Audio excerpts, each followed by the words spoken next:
সংঘর্ষ হলো, সংঘর্ষ বিরতিও হলো, আর এবার কি শিক্ষা নেবে পাকিস্তান? বন্ধ হবে সীমান্ত পারের সন্ত্রাসবাদ? উত্তর খুঁজছে পেহেলগাঁওয়ে জঙ্গি হামলায় মৃত মনীষ রঞ্জন মিশ্রের পরিবার।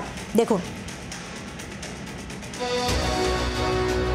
সন্ত্রাসবাদের রক্তচক্ষু দেখিয়েছিল পাকিস্তান, যোগ্য জবাব দিয়েছে ভারত।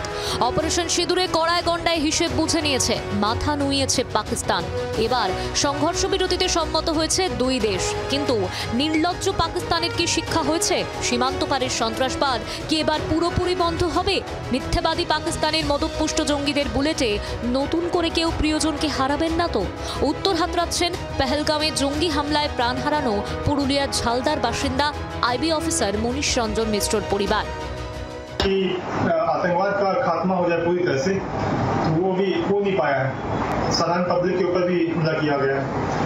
तो युद्ध भी हम देखें बाद में क्या होता है, जैसे फिर से वो कोई नया अटैक करेंगे, फिर से हमें यही सब चीज़ देखना पड़ेगा।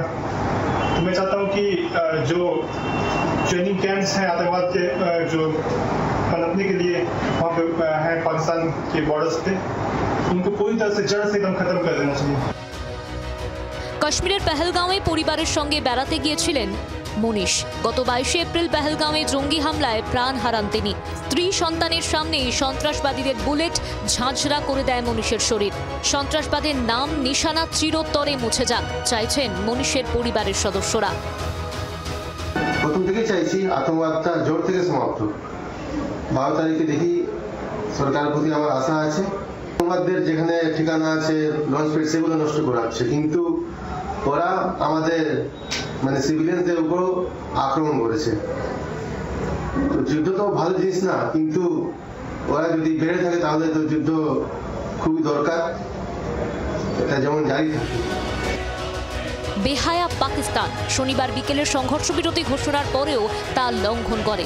বিভিন্ন জায়গায় গুলি ছোঁড়ে, ড্রোন হামলা চালায়, তারপর আবার তা অস্বীকারও করে। এই অবস্থায় পাকিস্তানকে আরও কড়া জবাব দেওয়া উচিত বলে মনে করেন নদিয়া বাংলাদেশ সীমান্ত লাগোয়া এলাকার বাসিন্দারা।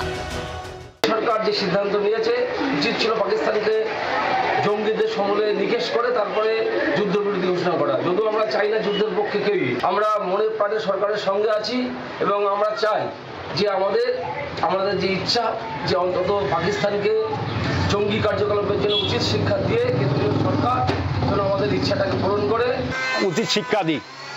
পাকিস্তানকে এরকম শিক্ষা দিতে হবে যাতে আর ওরা মাথা তুলে না দাঁড়াইতে পারে। ওকে যুদ্ধবিরোধী ঘোষণা করলো, যে যুদ্ধ করবে না, ক্ষমা চেয়ে নিল, তারপরে আবার রাত্রিবেলা অন্ধকারে ওরা আবার ভারতের উপর হামলা করলো। এটা তো ঠিক না। এবার ভারতের উচিত ওদের একদম পুকুরের মতন শিক্ষা দেয়া। অধিকৃত কাশ্মীর যদি একবার দখল করে নিতে পারে ভারত, তার থেকে বড় জিনিস আর কিছুই হবে না। পেহেলগাঁওয়ে জঙ্গি হামলার যোগ্য জবাব দিয়েছে ভারত। ভারতের প্রত্যাখ্যাত অপারেশন সিঁদুরে ভয় সিটিয়ে গিয়েছে ইসলামাবাদ। কিন্তু এরপর কি? আবার তলে তলে সন্ত্রাসবাদীদের যোগান দেবে না তো পাকিস্তানের জঙ্গি তৈরির কারখানাগুলি? মনোরঞ্জন মিশ্র ও অনুপ কুমার দাসের রিপোর্ট, জি 24 ঘন্টা। বাংলার আওয়াজ, বাঙালির আবেগ, জি 24 ঘন্টা।